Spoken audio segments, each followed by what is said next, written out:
Sir আপনি তো আমাকে ইংলিশ পড়ান, তো আজকে একটা অঙ্কতে আমি বাইচে গেছি স্যার, অঙ্কটা একটু করে দেন। আমি তো আসলে ইংলিশ স্যার, আমি সবাইকে ইংলিশ করাই, কিন্তু অঙ্ক তো সাধারণত করা হয় না। তবুও দাও, তোমার কি অঙ্ক দেখি। এটা স্যার অঙ্ক। আমি করাই পোলা পাইনে রে ইংলিশ, আর এই পোলা আমার ধরা দিস অঙ্ক। এটা কোনো কথা? মানে আমি অঙ্ক কেমনে করবো? যে এটা টু, আর এই টু এখান দিয়ে টু এটা কাটি দিই, টু টু কাটা গেলে তারপরে এক সমান সমান থাকে হইলো 5। আচ্ছা, এখানে অঙ্কের উত্তর কত আসছে? স্যার 5। আরে উত্তর তো মিলে গেছে, এটাই অ্যান্সার। আরে এসব অঙ্ক মঙ্ক এগুলো ছোটবেলা থেকে করে আসছি, বুঝছো? আসলে আমি ছোটবেলায় অনেক অঙ্ক পারদর্শী ছিলাম, বুঝছো?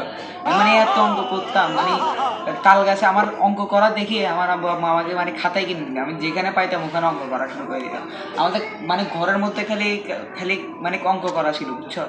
তো পরিস্থিতির শিকারে আমাকে মানে ইংলিশ নিতে হয়েছে আর কি। আমার আব্বু আম্মু আবার অঙ্কটা পছন্দ করতো না, কারণ আমি সব জায়গায় অঙ্ক করে দিতাম, তো এই কারণে আর কি। আমার পরে দিয়ে ওই কাগজ কিনা বন্ধ করে দিয়েছি, আমি সব জায়গায় কাগজ দেখলে অঙ্ক করে দিতাম এই কারণে।